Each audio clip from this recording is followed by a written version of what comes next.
Hey, hello. Can everybody hear me? Just doing a little mic check. Just put a one in the chat for me, please. I think I'm okay. Anyway, hello, Castilia. I don't know why I keep messing that up. Edward, I see you there. So can y'all hear me or not?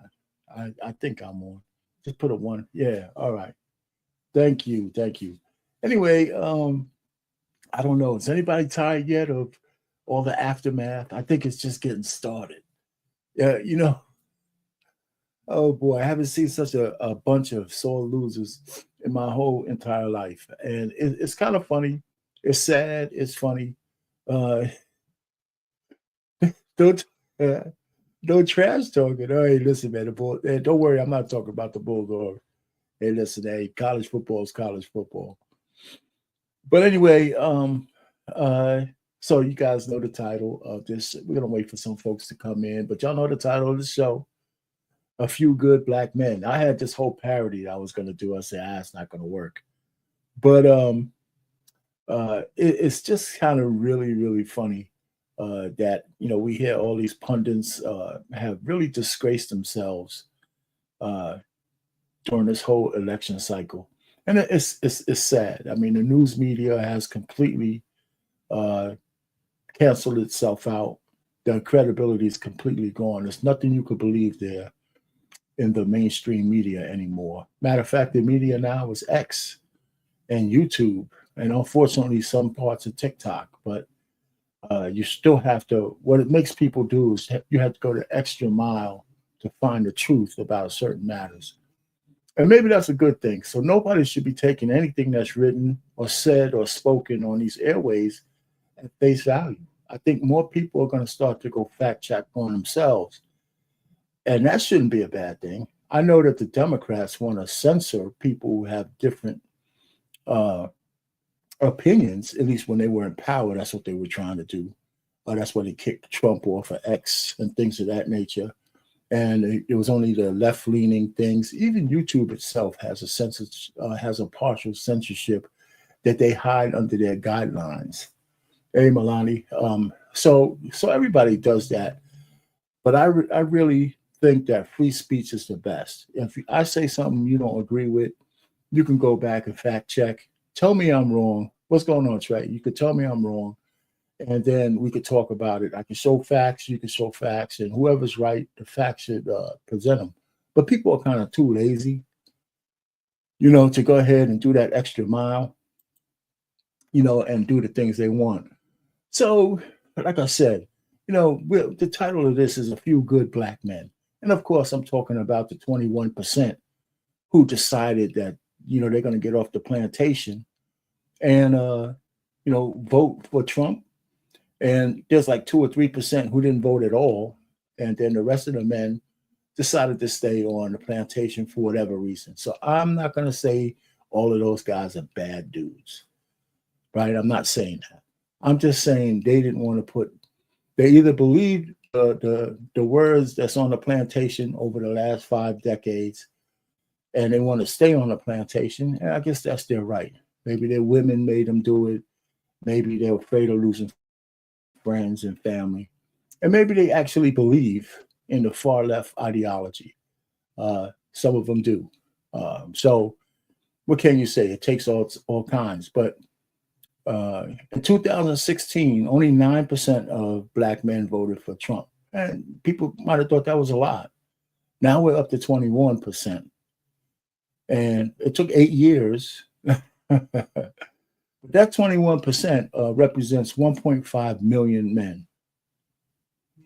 1.5 million black men. That's what that 21% represents. I think you could change some shit with 1.5 million men. I really do. So we're going to explore some of those things while we talk about this. Of course, I have, some videos, and I have something I wrote up that I want to go over with you guys, and then I have some numbers. So we're going to say we saw the statistics, we saw the bar charts that said who voted for who. And we should look at that and do some more examination. And that, for that one, it doesn't matter. I think people could come up. We could talk about it while I'm up. I don't have to monopolize that conversation, but we just could step through what I have. When I need to move, I'll just let you know that, hey, listen, I need to go to the next thing, so we could keep it rolling. You know what I'm saying? Well, anyway, oh, yeah. Well, anyway, so listen, we're gonna go through those numbers. Yeah, we're gonna go through those numbers, Trey. I got them down. You know what? I had to go dig out my uh calculator. Now that was pretty cool to do, and so I double checked them. Hopefully they're close to being 100% correct, but I think they are. And we'll get to those in a second. You know, one of the things that I had problems with is the celebrities who let us down. Uh, it was so easy for these elitists to look down, and I hate to use that word, but it's true. They look down on regular people, working people, trying to tell us, admonish us on how to vote, right? So if inflation is 10% and the cost of a loaf of bread has doubled, that's not bothering a guy who's a millionaire. Not really. You know, it's nothing to him. It's nothing to her. It's easy for them to tell you, I'll get by it. It's more important to have, you know, a DEI president or a president that's a woman than it is for you to be able to feed your family. And they're saying this to us with a straight face, trying to shame black men. For the most part, trying to shame us for not wanting to vote for Kamala Harris. And they're the ones who have put a stain on her, not us. They made her feel like she had to play along with the game. And she just, you know what? All she had to do is come out and say, I'm proud of being an Indian American. I don't think anybody would have gave a shit. If she was a good candidate, nobody was going to care. You know, hey, man, Joe, what's going on, man? What? Yeah, man, don't look at me, man. I don't know if my camera's out of focus. I can see it. I can see me. I think it goes in and out. I don't have that pristine camera like you do, Mandrell, but I think it's okay. I've been using it for a while. Maybe I'm out of contrast, but thanks for letting me know. Ain't nothing I could do with it. If I start touching my camera now, we're going to end the show. We're going to end the show. So you're going to have to blink to see me go clear, okay? So I'm not fooling with any controls right now, but it's a cheap camera. Once I grow up, I'll probably get a better one. Anyway, man. Oh, man, listen to you, man. Anyway, okay. So one of the guys that I really have problems with, it was Stephen A. Smith, right? And I only mention him not in the same breath that I mentioned some of the other celebrities. It's because he spent a lot of time talking about how bad Kamala Harris's campaign is. He had more criticism for her than a lot of people. And then when you ask him, why, who are you voting for? He said, well, I'm going to still vote for her. I'm going to still vote for her. But, and so that made me kind of say, wait, what are you saying all this bullshit for? And you're going to still vote for her when you know she's not the best candidate. Well, I don't like Donald Trump. Well, and the things that people say they don't like Donald Trump for, it's the kind of shit that most men don't give a shit that another man is doing. So he tried to make a good business deal, and he inflated the price of his property, and he got the deal, and the bank had actuaries, and they didn't give a shit because they got their money back. Everybody who sells a house tries to get more money than what their house is worth. Are we going to start putting all of them in jail? I don't think so. So, you know what I'm saying? So anyhow, so listen, I have some, so Stephen A. Smith is just one of the guys. D.L. Hughley is another guy. And we can just go down Roland Martin. We can just go down the list of these sycophants who try to get us to, up to and including Barack Obama and his wife. And it didn't work. And there's reasons why it didn't work. Because people didn't care about that. People were numb to the name calling. People were numb. And the 1.5 million men who decided, hey, listen, you know what? We need better for our families, right? That 21%, that 1.5 million men decided that we could take the slings, the arrows, and all that kind of stuff, and we're going to keep it moving. You know, we're just going to keep it moving. It's 18. I saw 18 in the house. How you doing? Okay. You know, so we're going to keep it moving. And that's what they did. And above all the crap, they just, you know, that the election came and it was a landslide. But I have some numbers I'm going to show you in a minute. You know, the men also, you know, they tend to be, I guess, in tune with what's going on out there. All those 21% say, listen, I don't like unfettered liberalism. I don't think people just being liberal and just doing whatever they want to do is a good thing. You know what I'm saying? So, you know, so they voted against that as well. What's up, boss man? What's happening? You want to come up or you want to try to fix something in the back? Yeah, I was gonna. Yeah, I forgot about doing that. Thank you. I forgot about that. Thanks. Anyway, the other thing is, I think most people in that 21% group recognize that leadership comes with a cost. It comes with a cost. If you're going to get off the plantation, you're going to take some, like I said, some bows, some slings, some arrows. You're going to lose some friends. And that whole notion of losing friends because of who you vote for, that's a bad thing in and itself. Yeah, happy Veterans Day to everybody. I forgot about that. I should have started with that. You know, you're gonna have to pay the cost to say, hey, listen, I no longer want to follow, you know, the train that we've been on for the last 50 years. You know, so that's where we're going. That's where we're going with. So I want to share with you something that I wrote up. Now it's not long, it's a one pager, but I kind of try to put it on paper and I put it on my Facebook page. What I thought about why Kamala Harris lost the election. And, you know, and she lost it in grand fashion, which is nice. You know, nobody really could complain about that. And what I'm going to do is I'm also going to put the link out, you know, so anybody who wants to come up, you got to be on camera, of course. And we're going to just step through some of this stuff together. But I'm going to go ahead and get through this first. And then we could talk about it. All right. I think everybody, don't worry about reading it. I can read to you. But the point really is on this one is I have, you know, during the pandemic, as soon as the pandemic started, what I did was started writing a couple of things. I called it thinking out loud on virtual paper. And I try to keep everything to one page. And the first one I wrote was about the technology that saved everybody during the 2020 lockdowns, you know, because we were able to communicate. I said if that was 20 years earlier, I think it would have been complete chaos everywhere, people being locked down. And we found out how most people needed human touch. So the technology between the two, you know, was something that I guess kept people sane. That and the fact that the liquor store stayed open in New Jersey. You know what I'm saying? Anyway, the real reason why Kamala Harris lost the election, and I'm going to just go through some of this and I'll ad-lib some of it. So just bear with me while I go through it.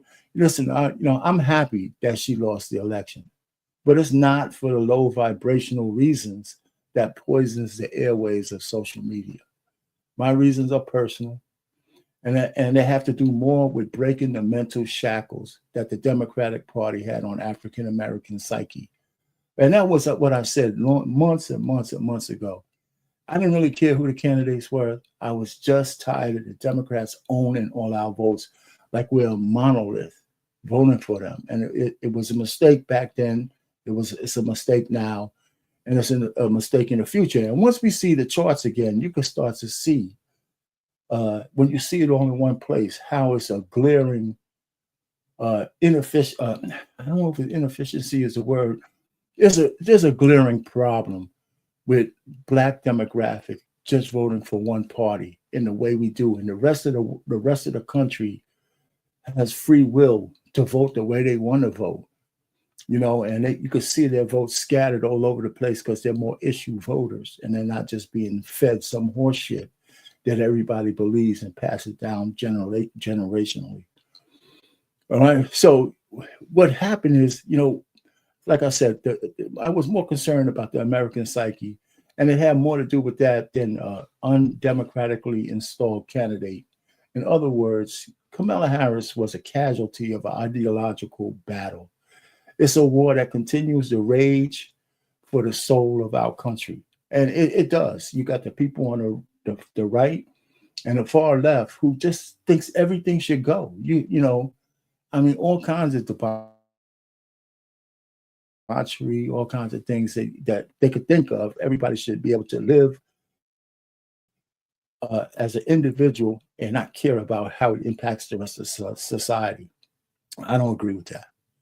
All right, this election is a blood-soaked Band-Aid on an infected, festering wound, right? That's what it is, right? We're putting a Band-Aid on a wound that's still there.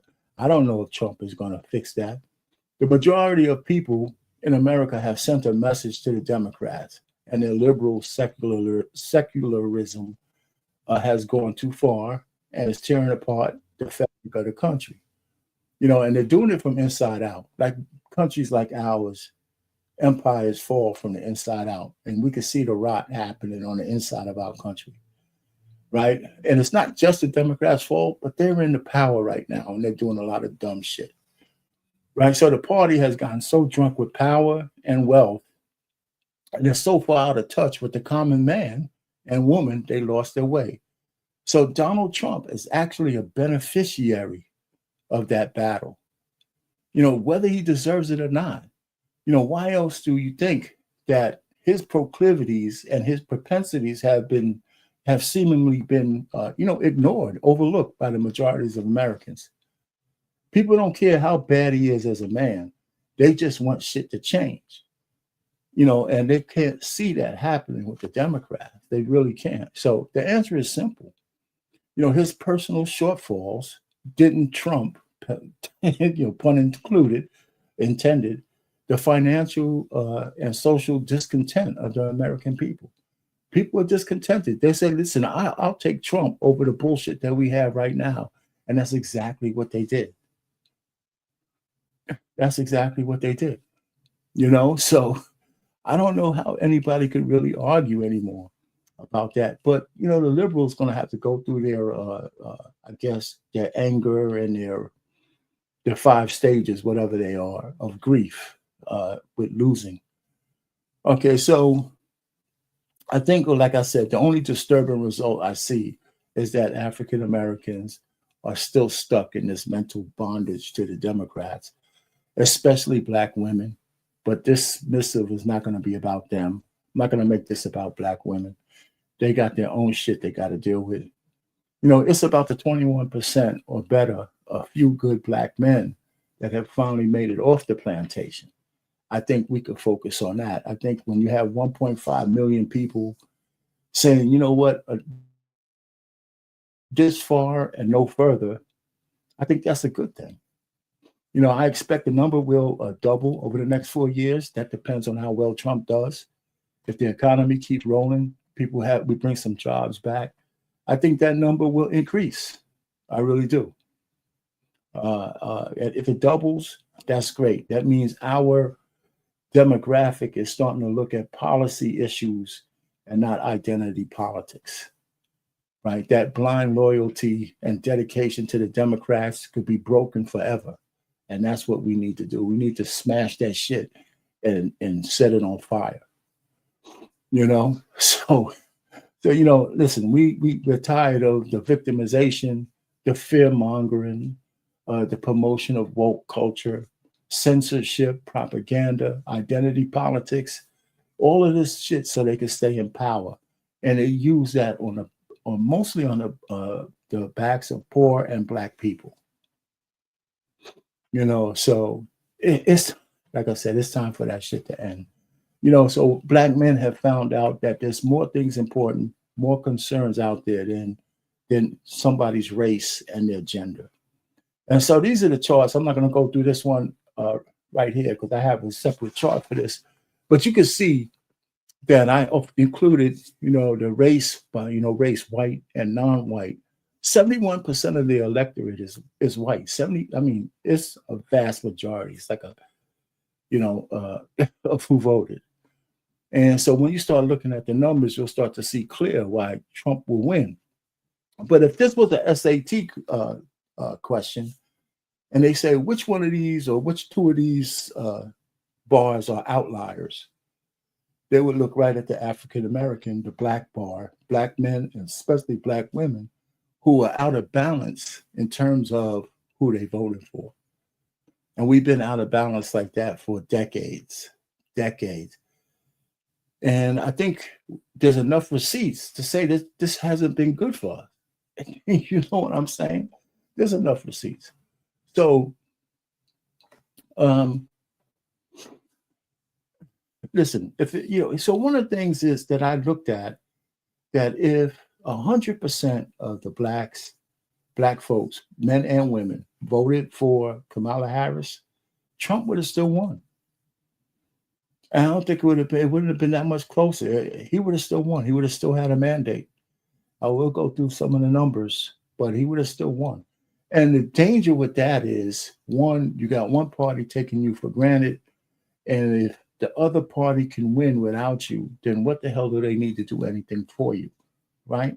That's been that way for quite some time, And the Democrats keep giving promises, but they don't deliver shit. If you go through all the blue states and all the black mayors and look at the inner cities, there are absolute shit show, all of them. And everybody who makes a little bit of money in the black community, all you can think about is moving out. Moving out. We got food deserts, we got crime, we got all kinds of stuff going on. And it seems like nobody sees that. So when your D.L. Hughley and your Charlemagne the Fraud and all these guys get up there and tout their bullshit, they keep ignoring the fact that, man, people are in crisis in the black community or whatever's left of it. You know what I'm saying? So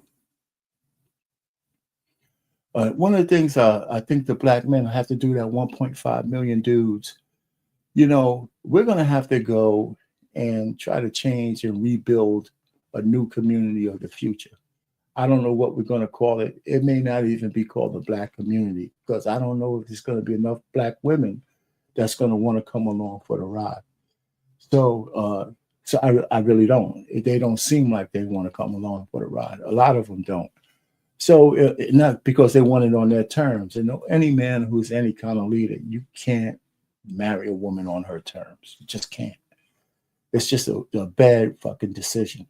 Anyway, so listen, I would suggest that as we move forward, I would suggest that we stop trying to convince women to change. I think we should simply move forward ourselves, and then whatever women wants to change, they'll follow. They'll follow on their own. Women follow leaders. They just do.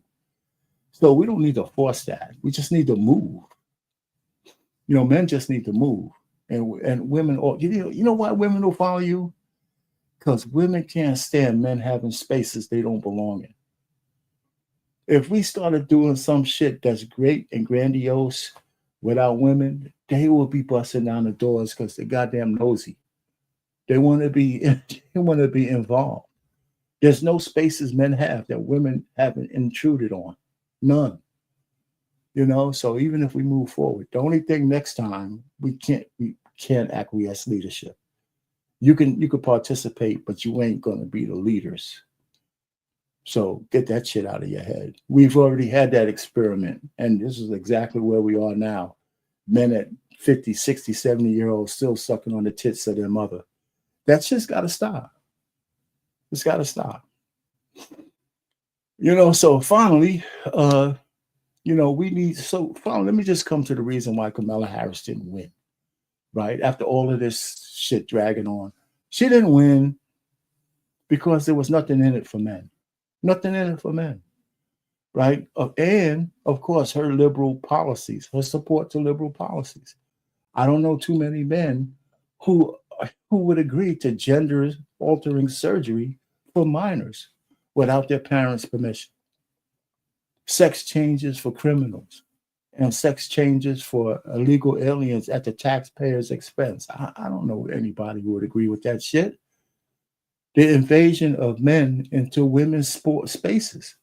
Anybody who has daughters, sisters, mothers, you don't want swinging Charlies walking around, you know, while your girls in the locker room. How could you? How could people vote for that? Right? The deconstruction of Title IX. I mean, I'm old enough to know. I'm surprised. I haven't heard too many women talking about this, but Title IX was one of the best pieces of legislation for women that was ever written. The women's lives changed when Title IX was enacted. So Biden and Harris wanted to rewrite it so swinging Charlies could be called women and do what women do in the locker rooms and in sport athletics and everything like that. It's just crazy. It's crazy. Okay. Not to mention the open borders, what letting criminals in. I mean, it's just a laundry list of shit that goes along with Kamala Harris that everybody can, she's a woman, so it's cool. It doesn't matter. How about just abortion on demand? Instead of, promoting virtue for some women from time to time. How about that? Taxation of unrealized gains. To me, I can't get past it, even though they say it's only for multimillionaires. Shit, I dream of being one of those guys one day. I think those things creep. Warmongering, censorship, squashing, contrarian opinions. That's why Zuckerberg admitted to that. And everybody kind of glossed over in the fact that the Biden administration had deals, the FBI had deals with social media to stop certain speech, whether it was true or not. Runaway inflation, lawfare. I mean, she simply was an unbelievably bad choice for president. And nothing more, nothing less. The United States will eventually, have a woman president, but it wasn't her. It wasn't time yet, and it wasn't Kamala Harris. That's as simple as that. So I'm gonna let you gentlemen up. There you go. Go ahead, TJ. I see TJ. I said it right the first time. There you go. Yeah. Can you hear me pretty good? Can you guys hear me? What's going on, Trey? Can you hear me? Yeah, I do. Okay. Trey, can you hear me? Yep, I got you. Can you hear me? Oh yeah, I got you. Yeah, man. I listen. I just do some of this together, and I had to tell people in my family why I voted, why I thought Kamala Harris lost. So I wrote this all out for them, so I didn't have to try to explain it to them. They could read it on their own. So what's your thoughts, man? What's your thought? Why do you think she lost, Trey? And we'll get to you, TJ. I mean, there's a lot of different reasons as to why she lost. I think a lot of it has to do. I think that she played in the face of the people who would have voted for her. I think they turned the party into an elitist party, which I think was a huge mistake. I think they tried to run on a single issue, which was also a huge mistake. I don't think that was ever going to work. I mean, there's a lot of different reasons, why she lost. But I think overall, she lost because they never.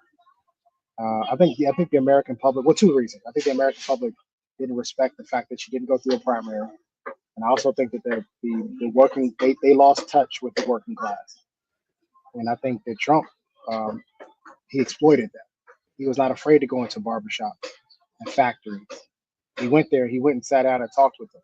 I think he understood that, and ultimately it proved him to be right. So I think there was like I said before, her campaign was either going to be one that they were going to mimic in the future had she won, or that they were going to ball up and toss in the trash as a cautionary tale if she lost. I watched the wreath laying ceremony today, and boy, they look cold. I mean, they look, and I don't mean physically cold as in they were shivering because it was a warm day here in DC. It was almost 70 degrees. They look cold towards each other. I know that a lot of the blame has been placed on Biden, which I am confused because he cleared the way for her to do what she did. The only thing he could have done was passed away to just actually make her the president. Outside of that, but he cleared the way so that she could have an opportunity, and then they're going to turn around and blame him. So there's a lot of, to me, our opinion, there's a lot of different reasons that make up why she lost. So I think ultimately the two things was turning that Democratic Party into an elitist party, running on a single issue, and not connecting with with the working class.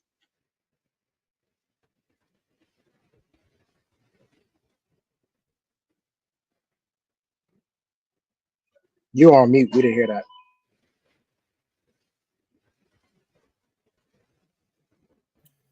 I heard an echo, so I turned it off. Go ahead, TJ. Go ahead. I really can't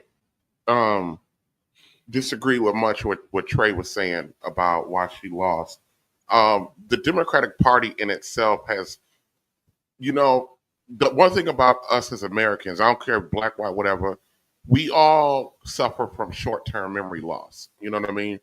And we have forgotten that the Democratic Party historically, I'm talking about post-Reconstruction, that the Democratic Party was always seen as the party of the middle class, the working man, the common man. It's always been the common man party. And as the mid-90s into the 2000s started rolling on, they started shifting away from understanding, what working class people actually needed. And then they actually started misunderstanding what the majority of black people actually needed. They started marginalizing the men of the black community who are historically, and I hate to use the word conservative because Payne, you and I got into this before, but just for continuity, most black men, they're center, but they lean conservative. You understand what I'm saying? No, I got you. But we lean towards the quote unquote conservative ideology. We're not gonna get to the philosophy of the two. And the Democratic Party was hijacked by progressives and the weirdness, and then every social issue that the progressives had, they wanted to try to link it back to black folks' struggles throughout this country, which further divided, and then a whole bunch of stuff. Kamala Harris was a flawed candidate from the start. Oh, yeah. And the Democrats, if they had any shot of beating, Donald Trump was very beatable. He was very, very beatable. People don't really realize how beatable Donald Trump actually was. But when the Democrats did what they did in pushing Harris out there in the manner that they did it, it left a bad taste in the mouth of a lot of people who were centrist. You know what I mean? Especially Democratic centrists. Trump, a lot of Democrats crossed over and voted for this man, and they don't want to acknowledge the fact that most people, including in the Democratic Party, don't care nothing about the men who want to be called the women. For that, the men get to play girl sports, go in the bathroom with our daughters, the crap that they're trying to teach in school. They have, and when I was watching The View, which I've never watched it, but I watched it a couple of days ago, they seriously do not understand why their viewpoint is a problem from a national standpoint, from a whole standpoint. They believe they're more interested in being right, and they're dead ass wrong, but they're more interested in being right than actually winning. They have no idea that their philosophy has set up where Donald Trump can get a second presidency. I'm just saying, if you don't like this man, he gets a second term at the presidency, and he's going to have, not if, he's going to have 2 more cracks at appointing Supreme Court justices, which is going to forever change the landscape of this country, probably for the next 100 years. Because each person he appointed to the Supreme Court, they were young. Yeah, These are people that are going to be there for the next 30, 40 years, and he's going to get 2 more cracks at it. And so anything that these so-called Democrats or progressives, their issues that they want out in the forefront, it's dead in the water now. There's nothing they can do with the control of the Senate, the presidency, and now the Supreme Court. They're absolutely I think done. they're going to get the House too. So right, and they're going to get the House. So this is a wrap. Now here's where they went wrong at. 2 years ago, we all saw with our own 2 fucking front eyes, 4 or 2 eyes, Joe Biden falling upstairs. We saw that shit 2 years ago that he couldn't walk upstairs without falling. We saw 2 years ago that he would get lost walking from the podium to a door. We saw that shit in real time 2 years ago. They should have announced 2 years ago that this man wasn't running. And they should have had a full-fledged open primary on the Democratic side. If they chose not to do that, then what he should have did when he dropped out of the race, he should have resigned the presidency. All right. So, yeah, man, you know what? I because hear you. He should have resigned the presidency, and what it would have done, let's play devil's advocate. What it would have done, let's just play devil's advocate, because not everybody interview, like some people are really good at a job, but they can't interview for the job well. Right, I'm not saying Kamala Harris will be good for the job, but just go along with me. If he would have resigned the presidency instead of just backing out, it would have gave her an opportunity to have on the job what she would have did. And if I was her advisor, the first thing I would have done if she would have been able to ascend to the presidency is the first on day one, I would have disavowed every fucking thing that he ever did, even if I agreed with him. And then I would have took the next 5 months. But the Democrats are stupid. They're stupid, and they cater to a small niche population of their electorate. Right. And here we go. We got Donald Trump for a second term. Well, you know what? I mean, listen, first of all, I hear you. I say I don't have any issue with Donald Trump at all. I don't know. Because he had a couple of, whatever. The things that they want him for is shit that I don't worry about. It's just me. But I'm not like, he's just him and Kamala is just a victim of the circumstances that we're in. But here's the thing I think about Donald Trump, and people don't want to give him credit for. The guy has a common touch. For a rich man, he has a natural common touch. I mean, he just goes with the flow there. And we've seen him, the same people who hate him now, watch The Apprentice every goddamn Thursday. Right? I mean, all I'm just trying to say is this hatred for Donald Trump is manufactured. All the same people they were hanging out with him before he wanted to run. He's not part of the party guy. Let me go back to Kamala Harris. I don't think there's any way you can put lipstick on that one. I really don't. I don't care how much prep she had. She was not going to be a great president. She's not. She wasn't. She just didn't have the temperament. We don't need that kind of president right now. And right now, I think we need a man. I'll say it. I think we need a man. There'll be time for a woman to be president. She wasn't it. They could have went through all these machinations to try to get her in there. Even when they kicked Biden out, they should have used Amendment 25. They should have 25th his ass right then. Even it was, she should have been president for all the time she was running if they were going to do it. Even whether it was 2 years or 3, 4, 5 months. That's what they should have done. Because as long as he was relevant as president, he sabotaged her every chance he got. The thing that they should have done, our Payne, was announced 2 years ago when it was evident that his noodles. But you said 2 years ago they wasn't going to do that shit 2 years ago. But see, that's when they screwed up. That's ground zero for them. When we saw that, I think we should be happy that they screwed up. I mean, I'm thinking if we call it screwed up, I think they screwed up longer than that. I think they screwed up when they started going for gender affirming care and all this liberalism bullshit. That's when they screwed up. It wasn't just 2 years ago. I understand that, but I'm talking about for those who are upset about the Trump being reelected. Yeah, they screwed up 2 years ago because Kamala would not have made it through a primary. She would not have. I hear you, but they didn't do that, right? So we just we can only talk about what they did do, And when they did do what they did for her, she first got the media and everybody was trying to propel her. She started from being, and they were lying all the way, right? She got all of this publicity free. I think what they call it, the media was giving her free. Hey, what's going on, Evan? They were giving her free, what you call it, like not advertising. You're supposed to give the other candidate equal time, but I forgot what it's called. There's a law about what they did. They were breaking the law all the way because they were 100% pro Kamala Harris, all the media outlets except Fox. And, so they propelled her, right? And then they were lying to American people. She got these poll numbers were lies. I don't give a shit. I mean, let's forget about what they could have did 2 years ago. They didn't do. All right. So all I'm just trying to say is it's a good thing they fucked up 2 years ago, and it's a good thing she's not president now. Now, not to say that Trump was the best, but I think if she was running against anybody else, she should have lost. That's what I'm saying. For all the people who say that Trump isn't the best, who was better? Yeah. Who's a better option? Ron DeSantis? Ron DeSantis. He didn't have no traction though outside of Florida.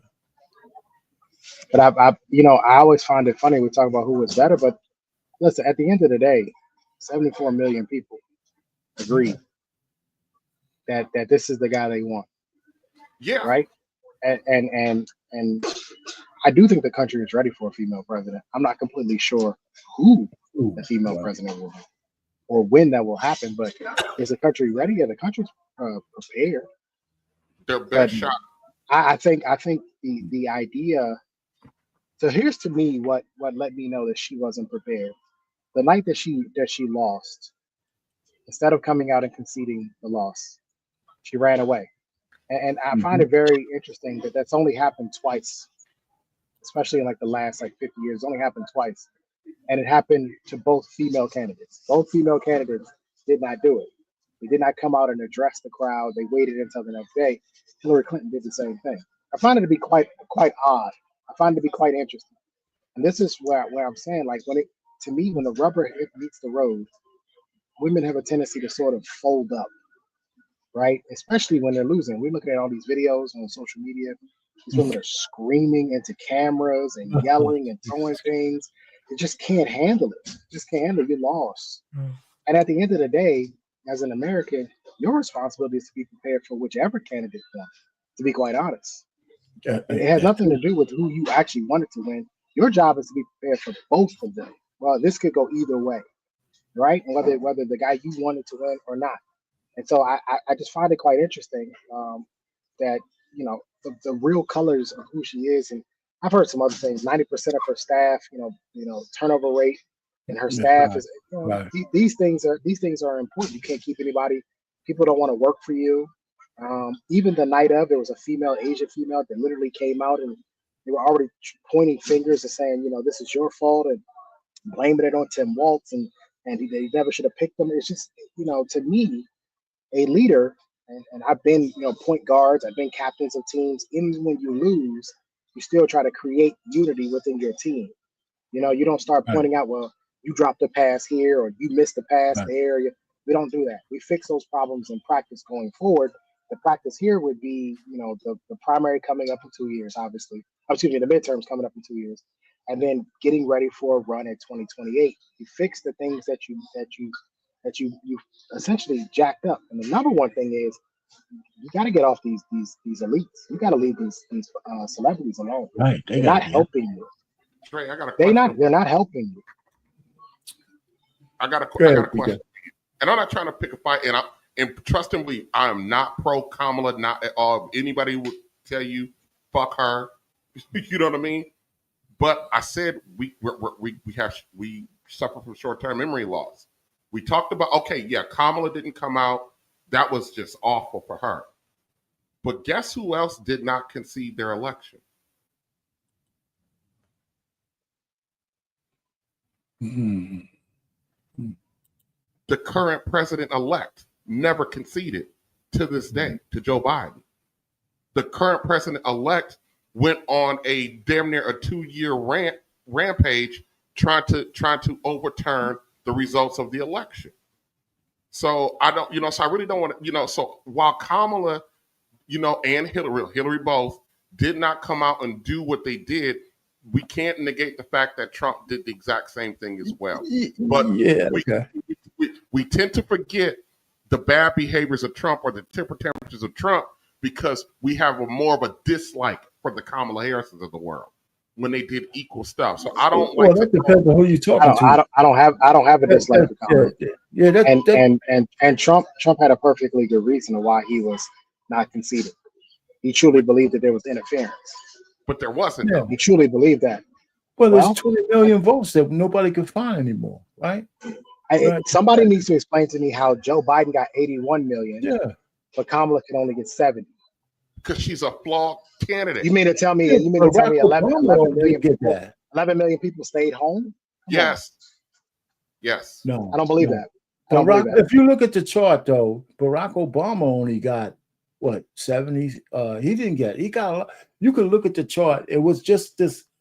It's like an outlier, right? If you look at the charts. Do you understand how badly the country had Trump fatigue at the end of his first term?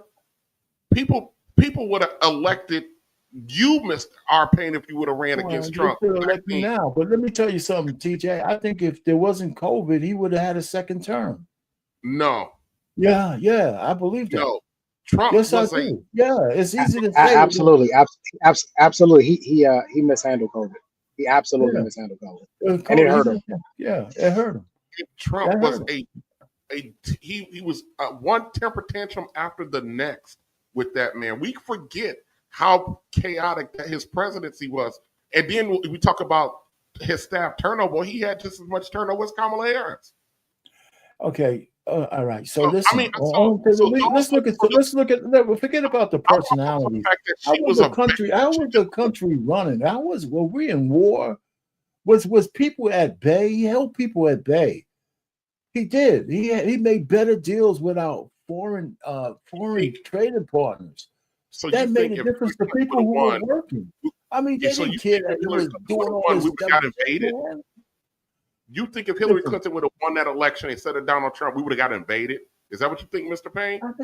You going to extremes. I'm saying you know where Hillary Clinton could have got us in World War III. She was a warmonger. I mean, all I'm just trying to say is we can't keep doing what it could have. We know what he did when he was in office.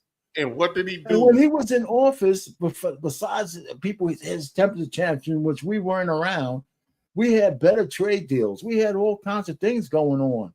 Listen, and that COVID is the thing that messed him up, which messed up a lot of people. And so it's not that he was perfect. It's that more people I know looking back on that time between 16 and 20, they were doing financially better. That's what people go to. I mean, that's what we're talking about. We're not talking about all his proclivities. We're not. And so, all I'm just trying to say is that doesn't mean he's a great guy. He's not a great guy. Donald Trump, what? Donald Trump did not inherit a good economy. Right. Are you saying Donald Trump did not inherit a good economy? Oh man, stop it, man! Stop. He stop. did. Stop. He inherited an improved economy. Yes, and that's okay. He inherited an improved economy. But you're going to the point where you're going to say his 4 years was nothing because he got something for, just like Biden said, his shit was messed up because of Trump, and then Trump's shit was great because of Obama. Why are we even talking? You were responsible for your 4 years, period. Biden's last 2 years of the economy is absolutely the result of that reckless tax credit that they passed. That is. This is what we tend to do because there's a new guy.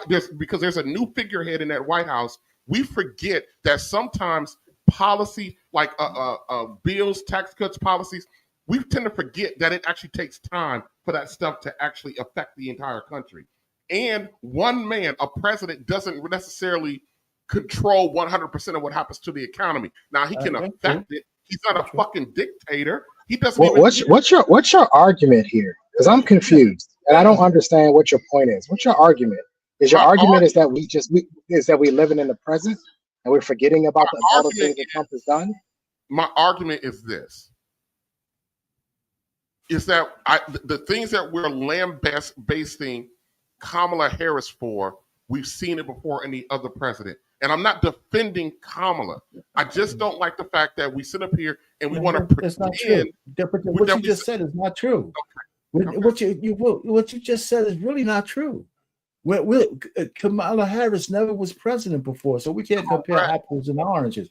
She was going to be a bad president because she just doesn't look like she was good for the job. If Trump was in the job before, whether you like him or not, he was president, but he got elected twice by the people. You know, so that means something. You know, so we can't just discount that. So we ain't just comparing him to Kamala Harris. And I don't think he didn't look like he was going to be good for the job. No, you know, from her party standpoint. You and I do not disagree on that because I did not vote for Kamala Harris.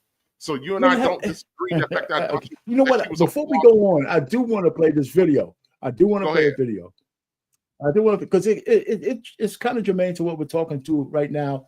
There's a lady talking about why we got to where we are from what the Democrats did. Okay. And I want to hit this. And we could come back to our conversation. Oh, God. Yeah. All right. Did I do it right? Yep. Lean increasingly left towards the Democrats, and working class people, aspirational Americans, the middle class, go to the right. Yeah, that's exactly right. We've seen a massive political realignment in America along class lines. So the biggest divider in America is not actually left versus right, as everybody saw on election night. It's the elites versus the working class. It's the credentialed, college-educated people who work in the knowledge industry and people who work with their hands for a living, people who don't have a degree. And what happened over the last 50 years was the Democrats created an economy that was an upward transfer of wealth from the working class, the hardest working Americans, into the pockets of the elites, the chattering class, the political class, the economists who were creating this policy. And as a result, working class Americans of all races stopped seeing themselves reflected in the Democratic Party. And when Trump showed up on the scene, it's really amazing, Rita. How did he get all these Democrats to vote for him? He simply lifted the Democrats' pro-labor, pro-working class economic agenda right off of them. It was the Democrats who used to believe we need a strong border to protect working class wages. It was the Democrats who used to be in favor of trade wars and tariffs to protect the labor of American workers. And Donald Trump showed up and said, wow, no one is representing 60% of Americans. Come home. And that is exactly what he did. And now we're seeing the fruits of that labor as he walks away with millions and millions and millions of voters who were Democrats 50 years ago, 30 years ago, 20 years ago, and 5 years ago. It's incredible, that political realignment, lifelong Democrats now switching to Trump, switching to the Republicans. And you talked about the divide is a class divide. It's not a race, gender, and all the other issues that the media is hyper-focused on. And the data from the exit polls shows that the majority of households whose incomes were under $100,000 for the household voted for Trump. And the majority of households with an income of over $100,000 voted for Harris. And the numbers almost perfect there. And do you see that changing? Do you see this political realignment sticking for the foreseeable future? It all depends on where the parties go from here. Let me stop it right there for a second. Anybody have any comments on that right now?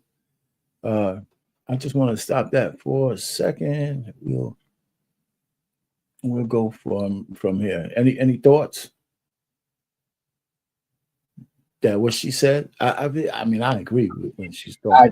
I don't know if Trump said come home, but I do know that he definitely spent a lot of time with the working class. I think that whomever, I forgot the lady's name, but she's going to be the chief of staff now. Got her name. Whoever's running his campaign. Yeah. I think they saw something there. They saw an opening there and they took it. And I do agree with TJ. He was beatable. Like he didn't run a clean, foolproof campaign. And he had moments, and I honestly didn't think that he won the debate. I think he had his moments in the debate, and I thought overall she got him. She got him majority of the time because he played into her hand. So he was Yeah. definitely beatable. Yes, he did. But I think that he recognized something, and that something was, yeah, there's a bunch of people who, remember, there are more uneducated than educated. Only about 34, 35% of the population has a college degree. So he realized that, and he went after them, and it works. And people who work with their hands, people who don't have college degrees, their votes matter too. And I think that's the message, overarching message. I think that was sent. I think that when they look back, are Payne, at this down the line, they look back at this. That's going to be the thing that they're going to take away from this, is that there were a bunch of people who were uneducated that actually determined who was the next president. And the Democratic Party keeps telling their constituents that they're stupid. Every chance that they get, they tell us how stupid we are, or that we don't. Look, they don't say the word stupid. They just go, I don't think they got all the information. I don't think they quite understand. Look, we need, like they're like, just because somebody doesn't have a college degree, that don't mean that they don't fucking understand. That don't mean that they're stupid. You understand?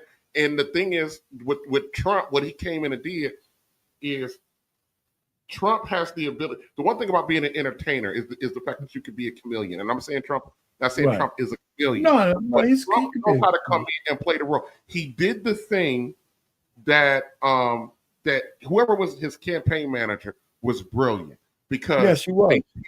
They peeled off 20%, over 23% of the black male vote because they smelt a rat in the Democratic Party about the fact that they had stopped giving two shits about what black men want for their, or the fact that black men actually want families.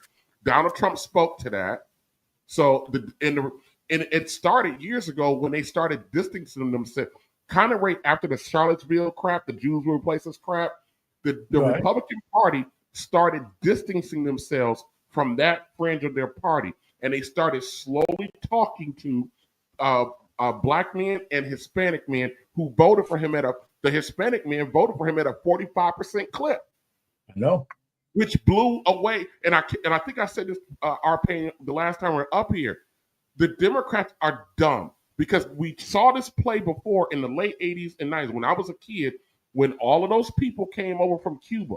The Democrats were the one that were encouraging Florida. It was Democratic-controlled Florida accepting the Cuban people that were fleeing Cuba and petitioning the United States to make them, to give them citizenship and stuff like that. And those people, the one thing that the Democrats misunderstood was their culture. So the moment they got citizenship, was able to vote, those Cubans flipped Florida red because they're conservative. It's the same thing with the Hispanics coming out of Central America and Mexico. These Hispanics, they're fucking Catholics. Well, they also said that a lot of them, like the Cubans, flee from socialism, and they can smell it. They can smell it a mile away, and they can see the left going that way. Right, and that's where the Democrats are. They think because Democrats have this savior complex. That's why I think that they're more racist than the Republicans. Well, it's not a savior complex. It's socialist. They got it's more than a savior complex. It's that's real fascism. Yes, that's at its core. That's the hook. We're going to save you. We're going to do this. We're going to offer you this. We're going to give you that. And then they get in, and then these people start voting for. When they're able to vote, they're voting for their culture, how they're raised, their belief systems, what's best for their families, and my daughter being able to go to a bathroom with a dude ain't with my belief system. I got pulled last year. I got pulled into HR because some dude at the job wanted to be called a girl, and I called him by mistake because I didn't know. And then I had to go to HR because the dude complained about the fact that I called him a him, and I didn't know him changed himself to a she. But then when I was in HR, I said, well, it's against my religion to do that. And then that's how I got out of that shit. But well, let me. But that's the Democrats for you, man. For you guys. They're fucking us. Yeah, they're screwing themselves by abandoning their original principle, which is the champion of the common working class man. That was the home for most people, for working class people, the Democratic Party was their home because that's what the Democrats stood on. And then all of a sudden they decided to latch on to every fringe issue out there. And now when you got Bill Maher, who's like as progressive as they get, telling the Democrats you guys are flying over the cliff, you know you got a problem. Yeah, well, they do. Well, let's continue a little bit. I got to make sure I hit the right whatchamacallit with this. Let's continue. I want to hear some more. Or just a couple of clips. So the GOP before Trump showed up was all neoliberalism. It was, free markets. And then there was, of course, the neoconservative piece of it. So it was, foreign wars and free markets, right? And social conservatism. None of those things resonate with working class Americans. They're anti-war, they hate free trade, and they're social moderates. They're not conservatives. They don't like abortion bans. Now, if the GOP after Trump goes right back to its version pre-Trump, the way the donor class is desperate for it to do, then of course they're going to lose all these voters as well. If the Democratic Party learns the lesson here, which is don't call people racist for wanting to feed their children, right? If they go back to their embrace of strong borders, they could very easily win back a lot of these voters. The problem is that their donor class, the George Soroses of the world, want that open border. They really don't believe in nation states. They really don't believe in putting Americans first. And so- all right, so I'm stopping a little bit again, okay? Because, well, not that. Oh, that's the wrong one. I'm sorry. Let me get rid of that. All right. I'm still working the controls. It seems like it moves on me all the time. There you go. Anyway, listen, we kind of touched on this. Not only did the Democrats misunderstand the electorate, right? I mean, they actually called the people who wanted to vote for Trump all kinds of names, right? They condescended to black men. They condescended to men in general. They said, well, you don't have any real free thought. The only reason why you didn't vote for Kamala is because you're a misogynist. Now, after a while, you get tired of somebody claiming you're something which you're not, and that you don't have no real reasons not to vote for her other than she's a woman and you hate women. I mean, it's like the lowest common denominator of an argument, right, to name call. And they did it on a grand scale, and from my standpoint, I'm saying, how do you expect to win anything? So she says something. One, this is Trump's to mess up, right? In the next 4 years, if all this just hooey and it's business as usual and the Republicans turn back into the Tea Party, that's one thing. Or if the Democrats get their shit together and all of a sudden start talking differently, which is going to sound really phony to me, I don't see how they're going to, first of all, I don't see how the Democrats are going to turn around that fast. They're going to spend the next 4 years hating on Trump. They're going to spend more time doing that than improving their station with people. We could tell that right away. That's I don't see it changing. Go ahead. Because they think they're right. They think they're right, and they're not. Yeah, okay. Well, for whatever reason, there's got to be one or two voices of reasons in the Democratic Party somewhere. Somewhere. And what I'm saying is, well, what I said is what I said. So I think we're going to hear them at every turn try to say, if Donald Trump does this, we need to do this to stop him. You know what the new proposal is right now is for Biden to step down so he can make Kamala Harris a DEI president. Right? Just give her the presidency for the last 2 or 3 months so it could look like she became the first Black female president.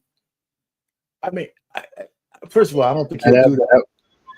That would be a slap in the face. That would be like saying that she was incapable of doing it on her own, so we gave it to her. So I don't know that they'll do that. I don't think he's going to. He ain't going to do it. He ain't going to do that for her. Listen, if you watch that wreath laying ceremony today, you realize I don't even think they like each other anymore. I think that he feels some kind of way about them blaming this on him. And I think that he took a huge risk in stepping down, or saying, "Look, I'm not going to run," to clear the way for her. And I think you only do that because you believe that she can win. And, if otherwise, he would have said, "Listen, I can still win." And I got to be honest with you. Now, looking at it, had he probably stayed in the race, maybe puts up a better fight. I'm not sure, but I think he cleared the way. He cleared the way so that she could win, and she did. And like I said before, there's a lot of different reasons as to why. Just as if the roles were reversed and Trump lost, there'd be a lot of different reasons of why he lost, right? But I think the biggest issue that I think the Democratic Party will have going forward is, how do you get the working class back on your side? Look at that map. Look at that map and see where all that red is. It's right in the heart of the country. It's right in the middle. And that tells you that this is about people who work for a living. And like I said, look, Beyonce is not going to help you get the cost of eggs down lower or your gas lower, right? Cardi B is not going to help you pay for pay for any bills. Now we'll put more money in your pocket, right? Who else? Who else do they have? Whatever celebrity is not going to help you with unemployment. There are people. I just watched something that said there's a chick that's been unemployed since 2023. You know what I mean? Like that. This type of stuff actually affects everyday normal people, regular people, and these people have a vote, and they need to address that. And if they're choosing not to address it, I think it's an open lane for JD Vance to just go right into being the president if they don't fix this, and they have to find a way to identify. And if I'm running the DNC, if I'm running anything, that's the message I would be putting out. Spend the next 4 years in connecting with the working class so that we don't lose them come 2028. Okay. Yeah, man, my computer is like messing up here. Damn it. What the hell is going on? Anyway. Yeah, I agree with you, Trey. I don't know what we're going to do. Let me see if I can. Can you guys hear me? Hello? Yeah, I can hear you. All right. Hey, so let me go ahead and finish some of this, what this lady's talking about, see if I can do something with my computer. I might have to go out and come back in.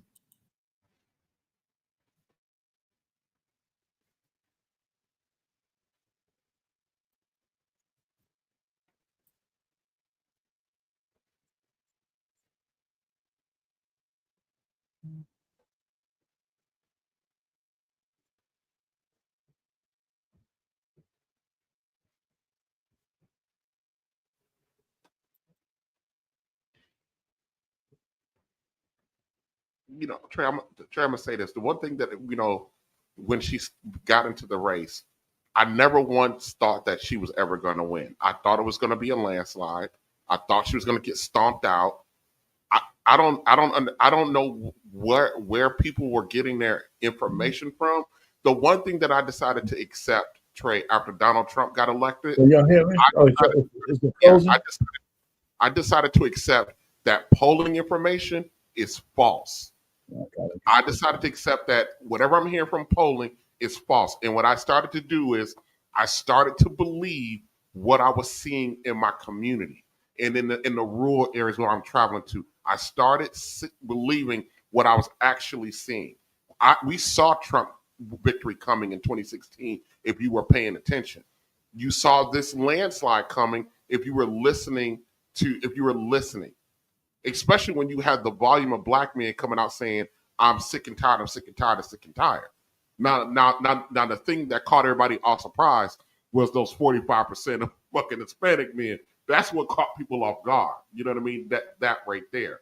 But this was not, I don't understand, with all the resources at their disposal, the Democrats, the DNC's disposal, how did they not know this was not going to happen? I think there was a little bit of arrogance when it comes to the Democratic Party. I think that a lot of them already thought we kind of have this in the bag. And I got to be honest with you, when they announced it was her, I said it's just going to be a struggle for him because it's a woman.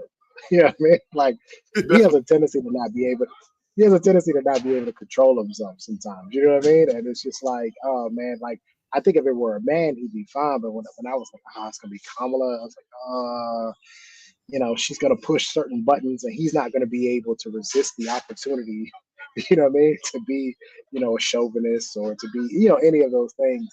I will say, I think he did a pretty good job in at least trying to hold that at bay.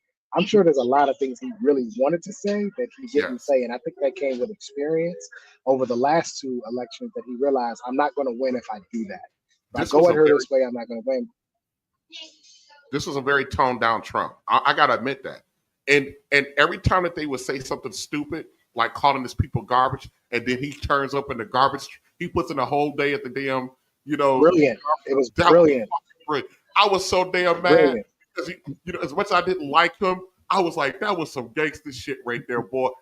And you hate when that's how you know when somebody that you don't like and they do something so good, you gotta grit and bear it. Like, yeah, that was it right there. When he did that shit, and you also have to, and the other part of this is too, subliminally, a garbage truck represents the common man. The common man. That's right. Subliminally, that represents a hardworking, everyday, American. So you called him trash. He went and got out of trash. You know what I mean? Like I don't think the Democratic Party really kind of thought a lot of these things through. You know what I mean? And had they thought it through, they would have been able to work it. And I'll say something else. Obama did not help you. No, Obama did not help you. No, he didn't help. And going forward, I would tone down their appearances. I would have them speak maybe once at the DNC, and I would leave it at that. I don't think that either one of them helped at all. I got a relative that is on the. They're not on the, but on the periphery of the Obamas. He didn't want to, from what they're saying, and this is just all rumor and innuendo. He had to be talked into coming out and supporting her. There's apparently some fracturing over there too, and so that's why you didn't see Obama throughout the 100 days, or whatever. That's why he came in at the last minute. It was kind of like he was pulling teeth, and then the narrative that he came out with, was lecturing black men and stuff like that. I was told that wasn't his either. I wonder if he did it on purpose. Now, he's a smart man. I wonder if he did it. He knew that it was sabotage her. Because people don't understand politics is very like that. Why would he do that? Yes, because like what TJ said, maybe he didn't want to go out there in the first place. Yeah, and maybe maybe he has a loyalty to the Democratic Party. Obviously, it put him in power for 8 years, so maybe he felt like, okay, I got to go do something. Because to me, listen, I'm not the biggest Obama fan, but I have a lot of respect for what he represents as a black man for young black boys. That much I can get with, right? But to me, it just seemed out of character.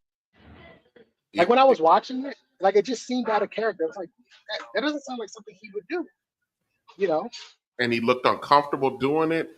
Now, so I wish the person was closer in, so they're getting it like secondhand, third-hand information, whatever. So so I got to be honest about the fact that there might be this is not as strong of information, but they're based on the visuals that you saw him. Based on him doing that seemed to be very politically out of character. He would have never done this under his campaign. If he was campaigning, he would have never done that.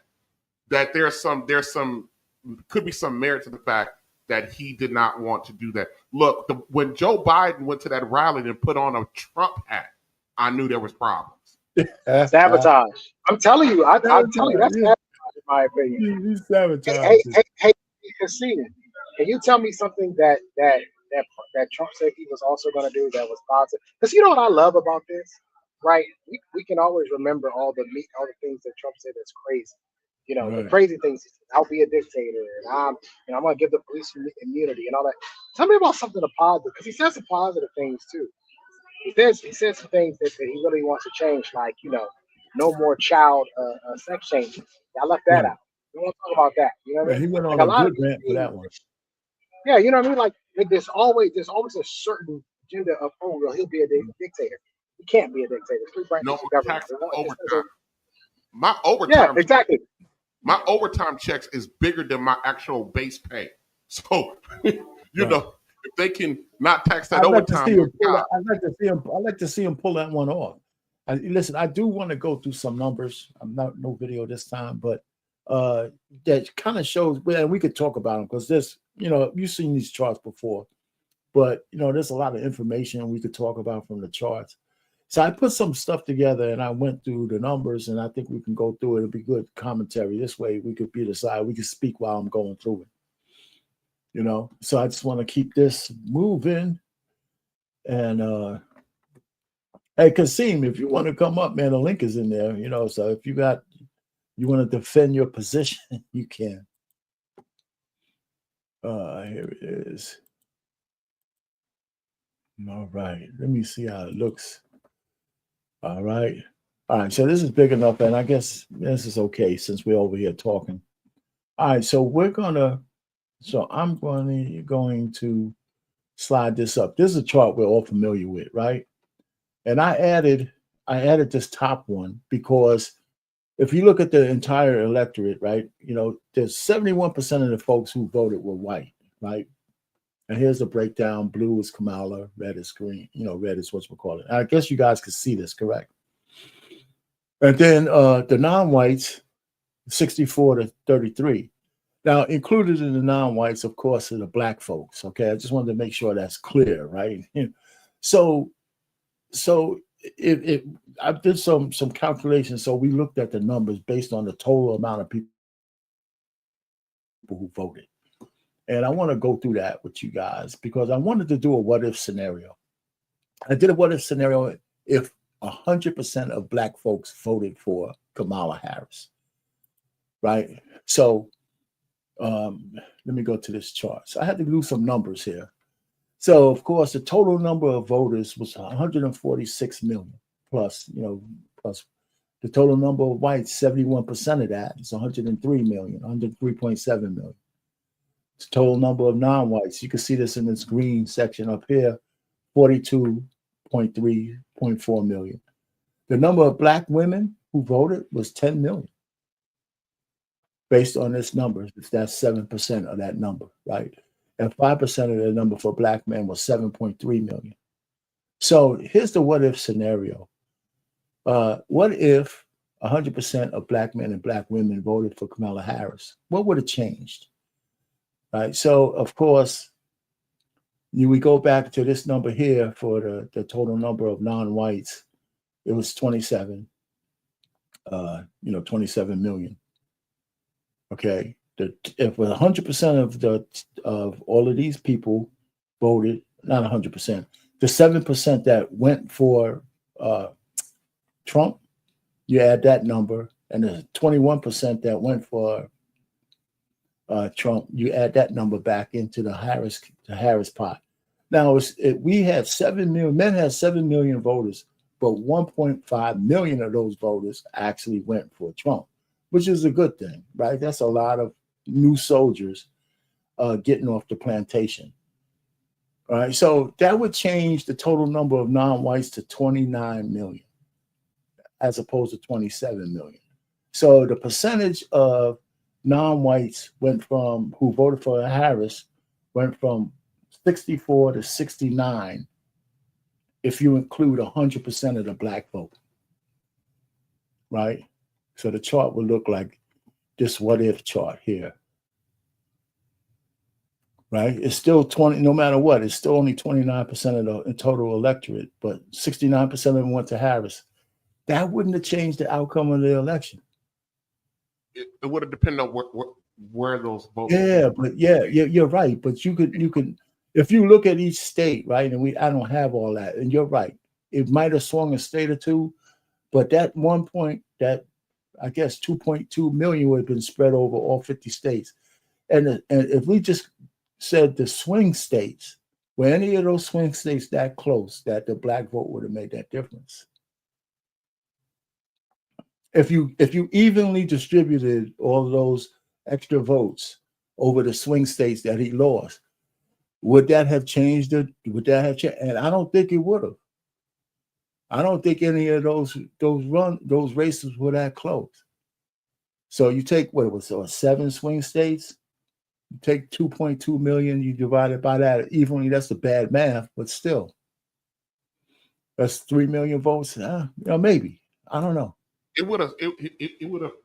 Let's just say if they were concentrated, like in what they call the blue wall, it would have affected that. But as far as the popular vote, no, it wouldn't have affected it at all. But so this, I guess, further study could go say, hey, would it have affected, because that's what we say. That's where they say the black vote comes in those blue states and those states where most of us are concentrated in. I'm not so sure that I'm so sure it would have changed things. Here's the bigger thing, our Payne. Based on the numbers, only half of the country voted. Yeah, well, we got over 300 million people. So if there's only 140, they got to be eligible voters. Yeah, that's true too. So I don't know how many didn't. I don't know what give or take 50 million. I don't know. So, but I just thought it would be an interesting exercise, because the truth of the matter is, even if you don't do the numbers, this number here where black women and black men overwhelmingly stay on the plantation, I just think that that's still part of the psychosis that we have. And the reason why, if I made a parallel to back in the day, which a lot of people like to do, when slavery was ended, there was a fair amount of slaves who stayed and worked the land for the masters. Yep, they became right, because they were afraid of what the future held. You get off the plantation from the physical shackles. They didn't know what freedom looks like. So now I'm thinking that we've been, and I say we, but men less than women have been coddled and shackled mentally to this one party, that we don't know how to get off the plantation. It's scary out there. Oh, we had some people crying. I'm gonna wake up this morning. She had to be trolling. I'm gonna be a slave in the morning. I saw that. I was cracking up. I'm afraid to go to sleep. If I wake up, I'm gonna be a slave. Some just dumb shit. Like the 4B, right? Some of the sisters out there saying, okay, the 4B movement, we're gonna do it. We're not giving you no sex. We're not having no children. And then we're gonna say, you mean all we had to do was put Trump in office? And you guys would find virtue again? We should have voted for him years ago. Oh, that's right. We should have voted for him 100 years ago. Hey, what's going on, man? If all it took for y'all to keep y'all damn legs closed was for us to vote for Trump. You should have voted for him 100 years ago. You know what you're talking about. You ain't doing us no favor. Hey, RP, can you do me a favor? Can you go back to the map portion? Can you go back to the map portion? Okay, sure. I just want to look at something, because I'm looking at the states with the highest black population. I'm looking at Georgia, Maryland, obviously DC, Louisiana, and it looks like Mississippi has the highest black population. So, he won Mississippi, he won Georgia, but I'm in Maryland. He didn't win Maryland. He didn't win DC. You know what I mean? Like, so even if we're talking about a 100% vote, we got to take into the Electoral College. How much would that have changed? I don't know how many votes Mississippi gets or Georgia gets, but would it have really stopped him from getting to 270? And I don't believe that to be true. Even if she would have had 100% of the black vote, I think he still gets to 270. I think it's closer, but he still gets to 270. He still get it's no doubt about it. I mean, I didn't do the additional ones because they had some maps that had the amount of electoral votes and all that kind of stuff. And I didn't go down to that fine level, but I could. But I'm almost certain that he would have still won. Go ahead, TJ. If it was spread out over Pennsylvania, Wisconsin, and Michigan, she would have won. She needed the battleground states. She needed the battleground states. 100%. Yeah. She would have won. It would have been very close, but she would have won by the plaque on her teeth. So, but she would have still won. But he would have won he still would have won the popular vote. So but Wisconsin doesn't have a large percentage of blacks in Wisconsin. I know, because that's my home state, and neither does Michigan. So because Michigan, Minnesota, Wisconsin are very similar in population, in culture, in voting usually. You know what I mean? So, but if it was spread out amongst those battleground states, Pennsylvania, Wisconsin, Michigan, if she would have held those or took those. So let me just say this one thing before. Let me say this before Rick goes. Listen, 100%. They never got 100%. So where we are now, right? With the 21% and the 7%, right? Let me go up here. The 7%. So let's just say that's the best that the Democrats are going to do now. Now, because I expect 4 years from now, if Trump is just reasonably successful, that the black male vote for conservative won't be for Trump. It's going to have to be for somebody else. Will be more than 21%. I'm thinking it should be over 30%. Yeah, especially if the jobs come and that thing. I don't think the black woman might get to 10 to 12% because it's going to be tough to get them off the plantation. They're not going to get off by anybody talking to them. They're going to have to just come to their own, revelations to say, you know what? It ain't cool the way our lives are once they're 40 and 50 years old and nobody's checking for them. No, they're going down with the Titanic, Mr. Payne. They're gonna go down. Well, our sister's so damn stubborn; it don't make no sense. Yeah, they're going down. Ooh, they stubborn. They're the band playing as the ship go down. That's our women. That's what's going on. They continuously vote against their best interests. Absolutely. I'm trying to tell y'all, it's just what it is. What's up? First of all, peace, Mr. Payne. Good work. How you doing, man? Thanks for coming TJ, up, man. But you know who I'm here, my boy Trey. What's good with you, my guy? What's up, big dog? How you doing, brother?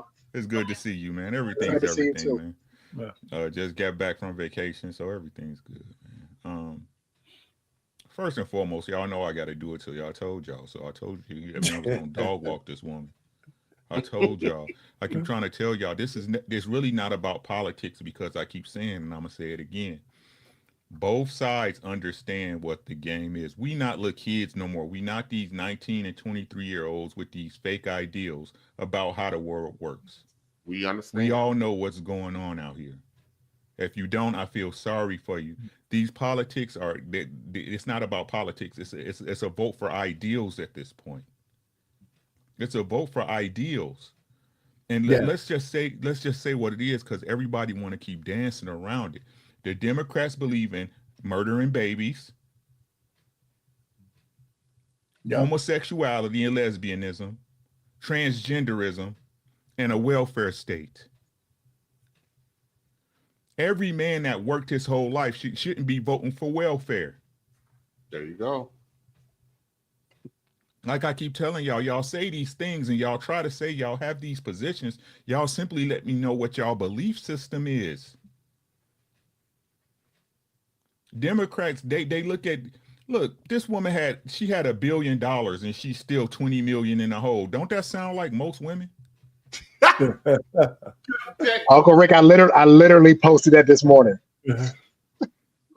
This what y'all don't understand. Women, you guys, most women that lead a decent life, right, a good life, have a man that is there as her safety net.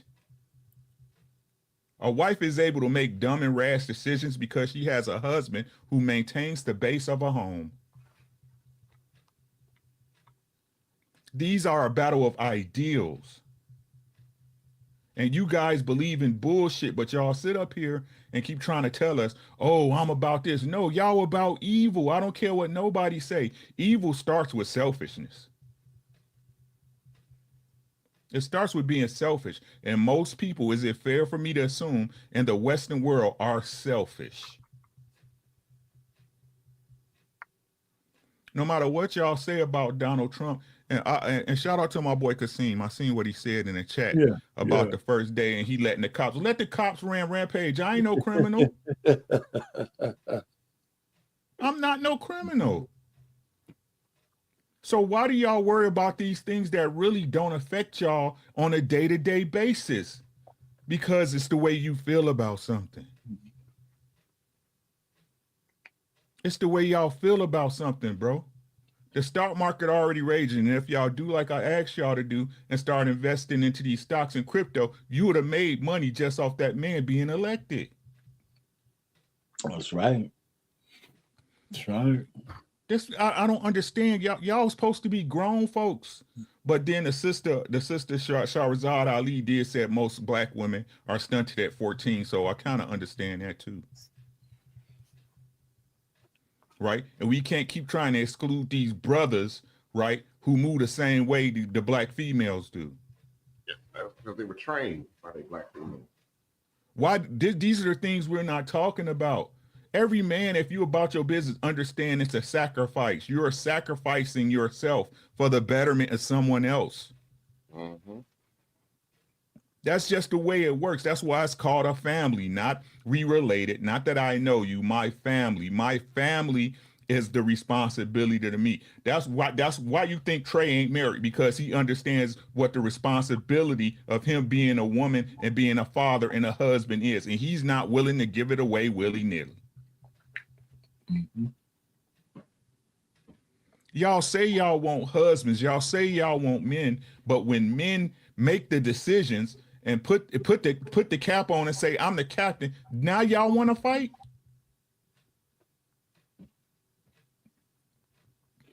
And let me say this right here, right? Why y'all ain't hollering at y'all white girlfriends? Sisters. Y'all sisters in power, the sisterhood that black and white women are together in unity as one. I told y'all white woman is not going to vote no black woman, whatever y'all want to call her today, in office. Hey, Mr. Payne, ain't it funny how I'm always right, but everybody always saying I'm a liar? I got you, man. It's true. It's true. But you know what? Only thing I would say is some of us are trying to blame the white women. Like they're surprised. I don't think the white women ever did anything different than what they did today. I mean, on election day. Our Payne, these white women used to go out here and march for feminism, and then go home to their husbands. That's right. They ain't changed nothing. They haven't changed nothing. They've been doing what they always been doing. Yeah, the black woman on this chart I have up here, and then going home and asking their husbands, "What should we do? What should I do?" Well, let me say this, Rick. I know if you want to go on here, this chart up here shows, right? It shows me that black women show their contempt for black men based on the way they vote. I mean, look at the rest of the women and everybody else. There is some understanding that you should be somehow in lockstep or covered by the men that you're supposed to be with. Right, but no such thing. Again, why are we playing like this is new though? Cuz hey, Simon, you can't come up unless you're on video, brother. This is the whole thing I'm getting at, right? Look, man, he who finds a wife, it was supposed to be easy, right? But it's not easy to find a good wife, right? The truth of the matter is a lot of these women are rebellious by nature. We keep trying to say that these things are trained up and these are the experience. Well, my mama didn't have a job and she sent me to have education so I could be a strong, independent. No, these women are rebellious by nature. They're rebellious by nature. It's against them to be under a man. Right? So, like I said, it's not even them. My thing is 77% of black men still vote the way they women vote. Mm-hmm. So again, this brings into the conversation when they say matriarchy doesn't exist. Again, I'm always wrong. Everybody else take the talking point and use it after I done it and said it 6 months ago, right? Didn't I say, Trey, that the black community been a matriarchy? Yep, you always say it. It's been a matriarchy. When y'all hear that, oh, the patriarchy, that's the white woman's argument because the white man actually runs their household on average. Yes. Right. I keep trying to tell y'all, didn't nobody go and get Big Mama word. And when Papa said something, he said it to, you didn't know because him and Big Mama, they talked in private, right? He just enforcing her shit. Right? So again, how is it that continuously that we continue we get blamed when we do, we get blamed when we don't? Uncle Rick, I want to tell you something before I run off of here. I want to tell you something I work in a female dominated sector. I work in healthcare. 3 weeks ago, I'm working in the intensive care unit, right? Was 4 sisters and 3 white women. All night long, these sisters were sitting there complaining and bitching about their men and what they don't want to do. And the white women were sitting up there, yeah, girl, big up in them and shit like that, right? At about 5 o'clock in the morning, we get off at 6. So about 5 o'clock in the morning, a couple of sisters approach the white women and say, hey, we're going to go out to breakfast. Y'all want to come with us? Guess what the white women said? I got to go home and cook. I got to go home and make breakfast and pack my husband's lunches. All the white women said that. I fell out laughing. I said to them, that's what y'all funky asses get. Sit up there, commiserating with these women. They're sitting up there juicing you up, but they didn't work 12 hours. They're about to get off, go home, make breakfast and a lunch for their damn husbands before they go to bed. And y'all all y'all got kids, but y'all fucking go out to breakfast and talk some shit. And TJ, it's while they're nurses and their husband works construction. Damn. Uncle Rick, what the fuck you know? Damn, yes. You see what I'm saying? I live life, bro. I keep trying to tell y'all I have no reason to lie. My lying days are way behind me, bro. Our women would have stood there and bitch about having to work with their man, and these white women go to work gladly to work for the family. Right. Yeah. It's a lost generation, man. Right, because we all supposed to be fighting for the same goal, but it's funny how in our households it's you got to fight to get on one road. Nah. Right? And like I said, these things are simply a microcosm of what we experience in our relationships and familial setups, right? Like I said, we got to stop. The truth is, if you're not on your plan, you on somebody else's. There you right? go. And that's what our men has to start understanding, right? If you're not doing your due diligence and making what you want to see happen, then you're working for someone else, right? And I just don't understand that. You can't find a person, you can't find a mate, black women, black men, however you want to say it, because you're not willing to either compromise or come to a compromising solution for both of y'all to work. But like I said, it's not even about everybody getting their way. A man's going to always sacrifice more in the relationship. That's just what I believe. You guys can say whatever. That's just what I believe, right? But at a minimum, you can't require me to lead and then don't listen. You can't require a man to lead and then don't follow his rule and his judgment, because then there's nothing to talk about. And this is what they demonstrate. But like I said, man, I told y'all Trump was gonna whoop this chick, man. They didn't like her. They didn't like her in 2016. They don't like her now. I told y'all what they did is they forced Joe Biden out, and Joe didn't want to go. That's why Joe been dropping bombs. Any other time, y'all didn't hear nothing from Joe when they was letting him run, did you? No. Y'all didn't hear nothing from Joe. Joe will pop in and out, hit Trump, you know what I'm saying? Soon as they pushed Kamala into place, he was like, all of a sudden he started falling and tripping over shit more, you know what I'm saying? He became super shaky. He became even more shaky than he was, saying shit out of pocket, man. They knew what they did, man. But the truth is, Biden probably would have had a better showing better showing politically than Kamala did. Sure. I think so. So again, man, y'all, like I keep trying to tell you, y'all keep asking for y'all gonna get what y'all want. Y'all gonna get what y'all want, boy. I'm telling you before God, y'all gonna get what y'all want. And y'all, it's not gonna be pretty, bro. It's not gonna be pretty. Y'all gotta understand whether y'all understand that this country is a company or a business or not. It was built upon certain moralities and certain understandings. And you guys are okay with those moralities changing. So let me ask you something, Rick and Trey, both of you guys. And I know we covered a little bit. What kind of analysis should we do on the 77% of black men who are still refusing to get off the plantation? Are there...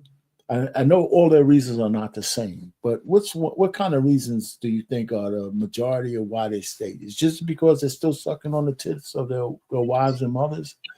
Or is it Yeah. I mean, at the end of the day, and I find it quite funny too that the black men were getting the blame. There is no other group of men that were more locked in step with their women than black men. You look at that statistic right there, Black men were more like in lockstep with the women than any other group. And they still want to blame Black men. I don't know what it is. Yeah. Listen, I come from a single mother household. I come from a matriarchy. My grandmother runs the family, always has. I come from it. Right. And I can remember the first times where I started to get a little hair on my nuts and tell my family, we're not doing that. We're not doing that. And the looks on their faces as it's like, wait a minute, nobody said you could ascend to power. I just kind of took it, Uncle Rick. I didn't really ask. I just kind of took it like I'm a man, my uncle passed away. I'm next in line, I'm the next oldest. It's me now. You know what I mean? And then when the money started rolling, you really couldn't tell me nothing then. And so I think a lot of it is our pain is just, as Uncle Rick said, a lot of these families are led by women. And there are a lot of women who influence sons, nieces, nephews, right, cousins on who to vote for and how to vote. And I mean, we're looking at MSNBC. Joy Reid is on there talking about how to deal with your family in the upcoming holidays if you didn't vote the way that what are we talking about? That's ridiculous. Yes. It's utterly ridiculous. You can be family members with someone that you don't necessarily agree with in politics. They're still family. But this is the idea of listen, when you got me preaching about nuclear family, I know something's going wrong. Because I'm looking at it, I'm going, since when do we do that? We break a family apart because somebody voted against what you don't like. So now we're not gonna get together on Thanksgiving now. We're not gonna celebrate the holidays like we've always done because I voted a different way this time because I didn't do what Big Mama told me to do. I didn't do what Mimi or Gam Gam or whatever they called me. Whatever you call it. Told me to do. It's you know crazy. Like, that's ridiculous. It's utterly ridiculous. And yeah, like I said before, our pay 1.5 million is a good start. But that number's got to get up to 8.5, 10 million for it to really matter. For it to really matter of Black men actually saying, listen, this is what we need to be it's got to be independent. And it's got to send a message to politicians in the future. You got to come earn our vote. Right. Because 77% still indicates we're just going to follow the norm. Right. Yeah, that's true. Yeah. To me, it's like, and I think we had this conversation before. I don't think people understand how difficult it is for a man to break his program, to become something he never saw or believed he could be. You know, it's difficult. It's difficult, and that's the problem, right? You gotta be willing to do the ugly work. Right? The truth is, a good man is never really liked. I told y'all this. Because a good man is not going to tell you yes every time. He's not going to allow you to make mistakes that could break the family. He's not going to do that. And unfortunately, our women have a problem with being told no. That's true. They have a problem with that. And something else I wanted to point out, right? Like y'all see in the chart, and y'all stated that Black men were mostly lock in step. 77% of the vote went to Democratic for the Black men, with 91% of their vote going Democratic for the women that voted, right? So 7%, right? But they choose to focus on the 7% that went against them, not the 77% that rode with them, right? They always want to attack the extremes. The extremes, right? So like I keep saying, man, it's over with. Hope has nothing to do with this thing we have at play when it comes to the Black family. It's over with. Consider yourself lucky if you find someone who can move in the same way that you move and believe in family, and to raise your children so they can become, better humans. That shit is over with. Most people nowadays have children because of accidents or accessories. Take your pick. Y'all don't care about no kids. Y'all say y'all do. Y'all don't care. Y'all say y'all care about the Black family. Y'all say y'all do. But it's funny that culturally, everything that our people do actually negates the Black family. Absolutely. The coming together of a man and a woman to build that. It's funny how everything that they believe in negates that. It goes against the very morals of it. competition when it comes to money, when it comes to status and clout. Can't even agree on the same political ideals, if that's what you want to call them. Y'all tell me. Since I'm fear-mongering all the time and, oh, you stressing out, Okarick, oh, don't have a heart attack, OG, y'all tell me. Oh, you know what? Hey, Payne, I think one of the most discouraging things that I heard come out of all of this is hearing Black women say, I hope the police shoot you and delete y'all since they're gonna get immunity. And it's gonna be open season on y'all. Yeah, that kind of just, I was just like, really? Like that's and Trey, what's crazy, right? They believe they're not victims to the same things that we go through, right? But then when a woman gets shot by the cops, then it's where the Black men to protect us at. Will somebody make this make sense to me? Yeah, I mean, didn't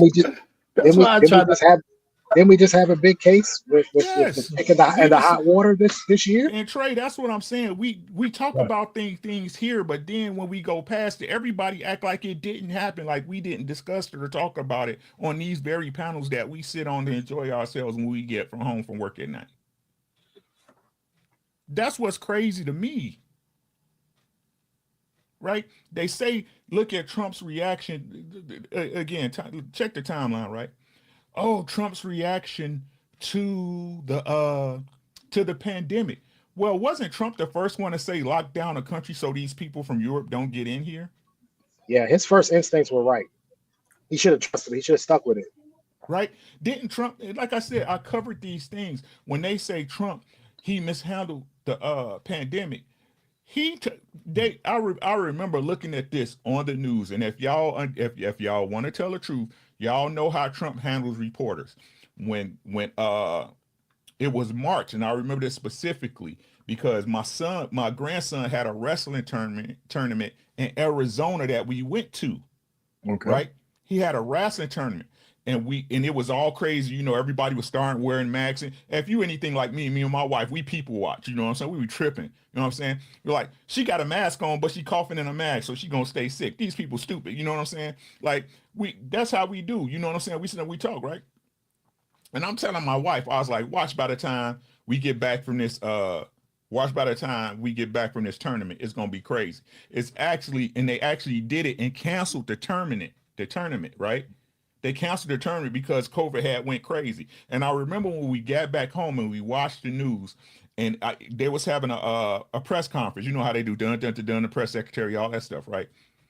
And the press asked Trump, why didn't you handle this different? He said this, and I quote, they told me that this wasn't a big deal. They told me that this wasn't a big deal. Now, who's the they? I'll give you 3 guesses, but you only need 1. Right? So again, everybody, this is what social media does to people, right? Everybody talks about the pussy and dick and all that shit and the options. The real thing that social media does to people is it shortens their attention span. So it's harder for everybody to retain information, right? Because there's no news cycle. There's no retainment, right? You see something, it go crazy, it go viral, boo, boo, boo, you hear about it. The next day it's something new viral, boo, boo, boo, boo, right? That affects the way you memorize stuff. And we become a society of moments. Not history. History doesn't exist anymore. We're a society of moments. People are getting killed for clout.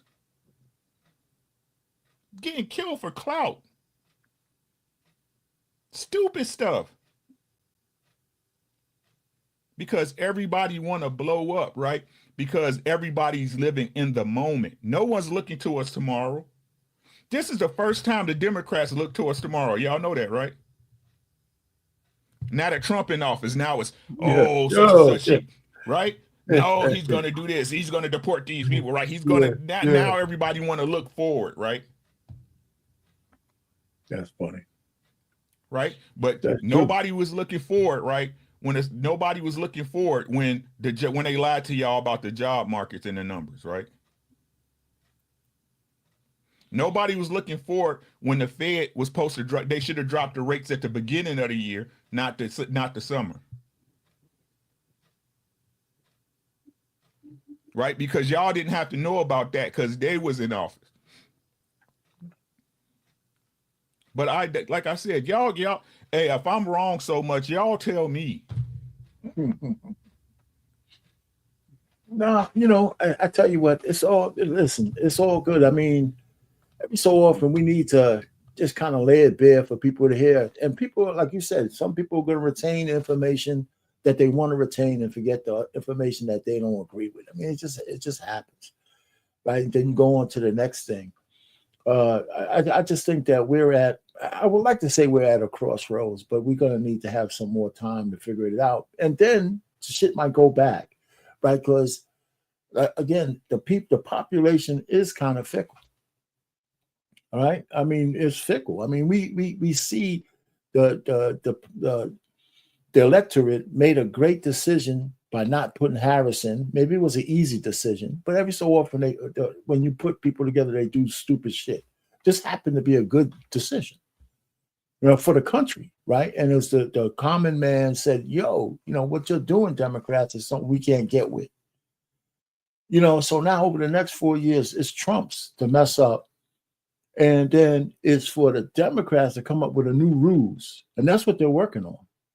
What's the new ruse, right? They're already starting to talk, forgetting about the black woman. They're already talking about how we're going to get these Hispanic people to be more, like the blacks. That shit ain't going to happen. It's not going to happen. So, and even the immigrants coming in, they may have some surprise there. They think we're going to just feed them money and they're going to vote for them, so that might happen. Yeah, Trey said he had to leave. So anyway, I don't know. I mean, I was just going through these things to say we had a few good black men decided that they want to get off the plantation. That's what the title of this show is. And it turns out to be 1.5 million of them. That's that 21%. Now that's, I mean, it's not, like Trump is right. I mean, Trey is right. It'd be nice if it was over 5 million. But you could do a lot of shit with 1.5 million men pointing in the right direction.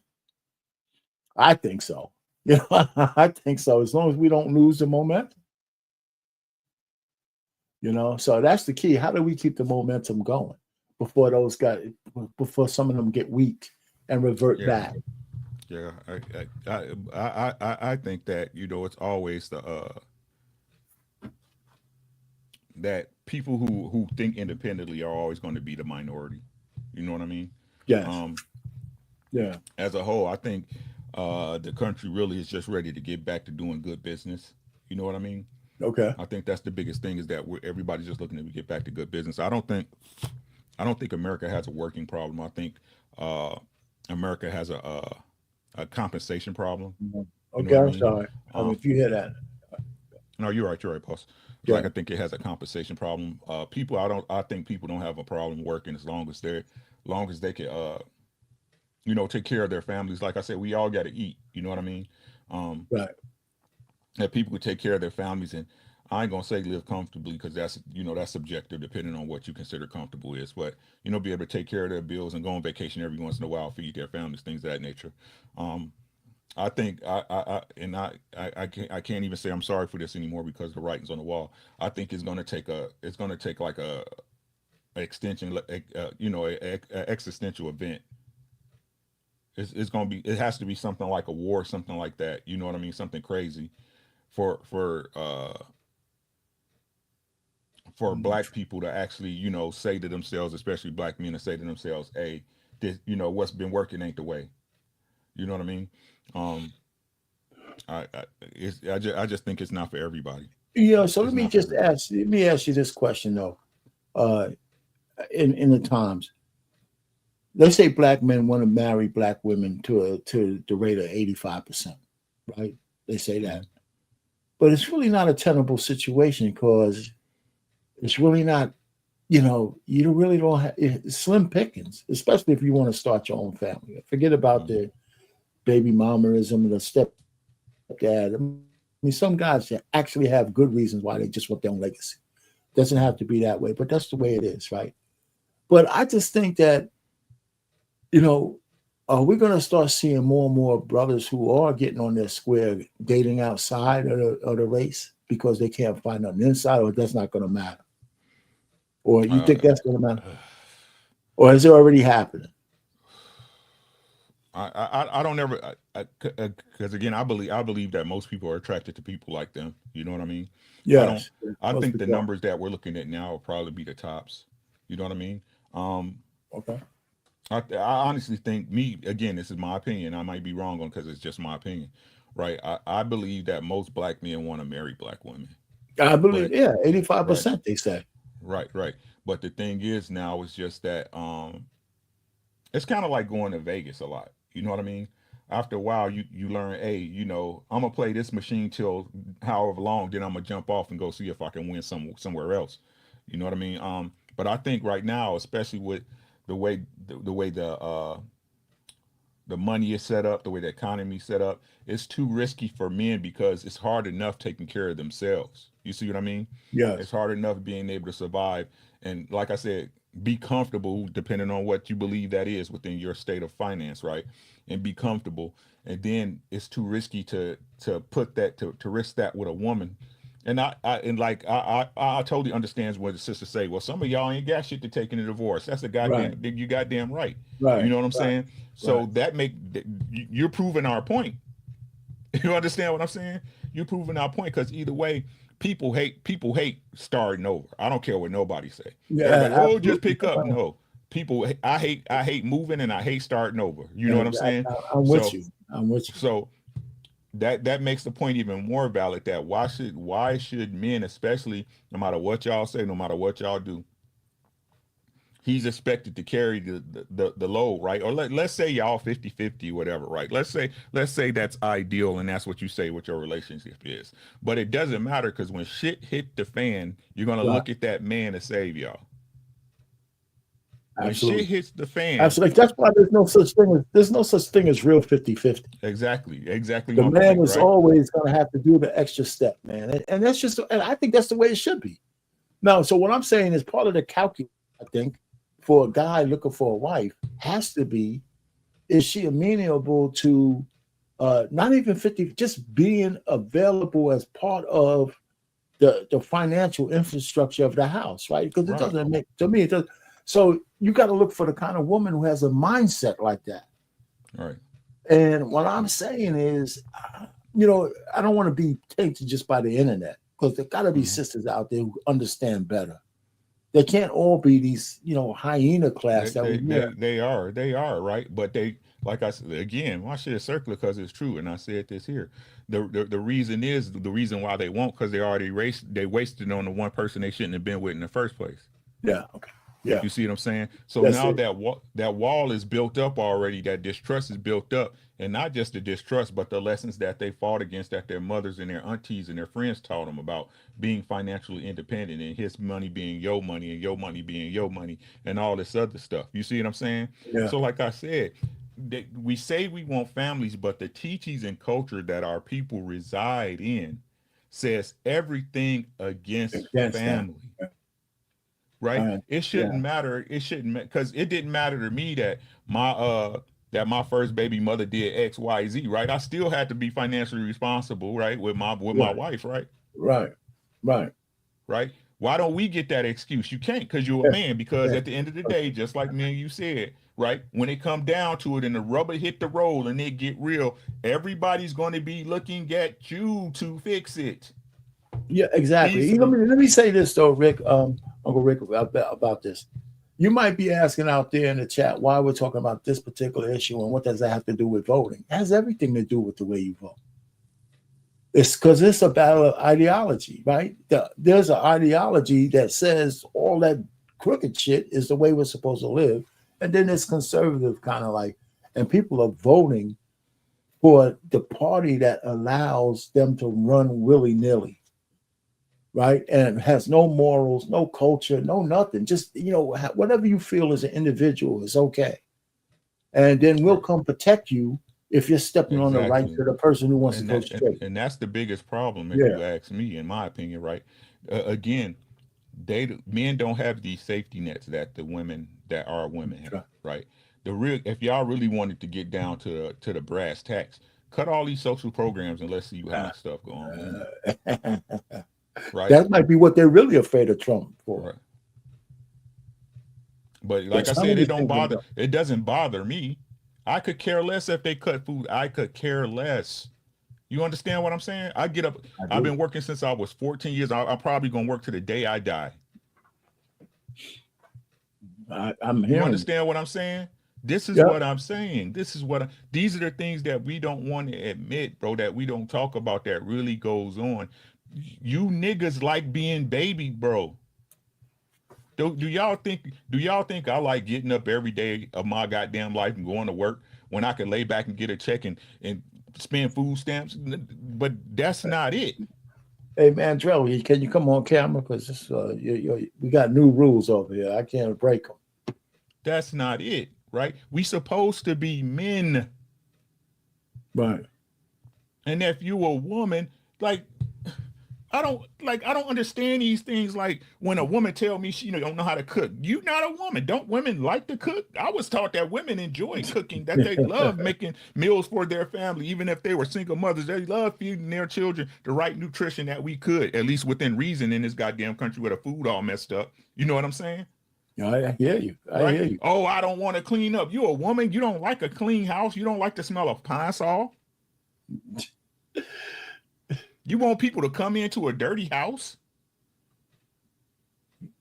This is like I said, these are arguments of ideals that we have, Brother Payne. Yeah, I'm with you. Hey, man, Drell, listen, man, both of you guys, we're gonna come down to final thoughts soon because I know we got a 9:30 coming up. What's up, man? How you doing, man, Drell? What's up, fellas? What's up, Rick? How's it going, man? Bro? How you doing, man? Yeah, I'm feeling what you last saying, man. I mean, because I'm listening to this, I'm like, you know what? I actually get tired of cleaning this place. Like, my wife loves to clean. The place looks like a fucking museum. Pine Sol smells all the time. Like, I even have to get on her. Look, why are you mopping the floor again? Like, I just let her have it. Yeah, you gotta just let her have it. It's clean. Don't never take a woman's work from her. Right. It's clean. She from her. Yeah, she clean it. Let her have it. You know what I'm saying? Laundry, something in the washer and dryer every day. I'm like, how? We can't be using that many clothes and towels and rags and stuff. What are you cleaning? You know what I'm saying? She's a wife, bro. You see that? Wife, man. Yeah. That's a wife. I'm like, what are you cleaning? You know what? And this what these I stress to call them women because you're not a woman, right? The same way y'all can sit up here and say, well, that's not a man. If I'm a man who enjoys women, I should be able to say that's not a woman. Y'all not women. These are not things you guys embody. Mm-hmm. So, but what you got on the topic, man? You got something on the election, man? Where did you? Yeah. This is something that I called. I mean, it was the writing was on the wall with it. It really was. And it's like you probably heard me say before, Kamala was marketed to us. The whole campaign was nothing but a commercial. Right. But there's no substance because she ran a shit campaign. Terrible campaign. She was a bad Marvel movie from the beginning. Right. She absolutely. Because Ricky, if you remember that debate where everyone said, "Oh, okay, Joe, what's going on? You ain't all there." Less than a week before that debate, Kamala was the laughingstock of the Democratic Party. Yes, right. There were even talks coming out of the White House that Biden was thinking about taking her off as his running mate for this election, and running with someone else. He was actually thinking about it. But yeah, she was just a bad candidate. Trump was clearly a better candidate, regardless of how you think about it. You know what I'm saying? He came off better. You know what I'm saying? And if you served in defense, like U.S. military, especially in special operations like I did, I can tell you firsthand, like I was not a Trump supporter when he first ran against Hillary. I wasn't a Hillary supporter either. Mm-hmm. But at the same time, when he got elected, That's when he took the shackles off of us and let us do our job. And in 2 weeks, Rick, ISIS was done. I know. 2 weeks. Wait, we can actually go to work? We can do our jobs? Yeah. Got it. Done. Yeah. You know what I'm saying? And we just annihilated the enemy. You know what I'm saying? Mm-hmm. So yeah, and then this whole thing, the border that he's been going on and on about, he's absolutely right. Because there are terrorists here, and I do mean here. I'm not trying to fearmonger or anything like that, but they really are by the thousands already here in the United States, and they have legal travel papers. They have legal passports. Because the guy who created the whole suicide bombing thing, the grandfather of all that, he's now like either president or vice president of. Why I'm not remembering it today, I don't know why. Any other time I can tell you his name and what he does off the top of my head. Today, for some reason, drawing blanks. Anyway, he is now giving legal passports to members of Al-Qaeda, who we are now funding, by the way. We're also funding Hezbollah because Biden gives a lot of money to Iran, and Iran funds Hezbollah, Hamas, other terrorist organizations. You know what I'm saying? So indirectly, we're funding these clowns, and we know it. You know, so there's a lot of things when it comes to our national defense and geopolitics that the Democrats just flat out screwed up, especially the whole deal with the southern border, man. It's just, that's a big no-no. We're so vulnerable, and the next attack is going to be far bigger and worse than 9/11. Far worse. They're already here. How are you going to get them out? Their papers are legal. And you don't know they're here because they crossed the southern border. But if you check them, they got legal passports. But there's no record of them coming into the country. So there's nothing. How do you throw them out even if you catch them? Do you know what I'm saying? So I mean, that paperwork's legal. Well, you don't know how. Well, what I mean by that is you don't know how long they've been here. Right. So you can't tell them, well, you've been here too long, so it's time for you to leave. You don't know how long. They could tell you, I've been here 2 days. You now have to go by what they tell you. If they get caught, that's if. That's it, man. I don't know what people don't understand about. Well, yeah, we got the guy in office. He said he's going to try to do something about it. So let's. And listen, here's the thing. He needs to, and he is. My thing about this whole.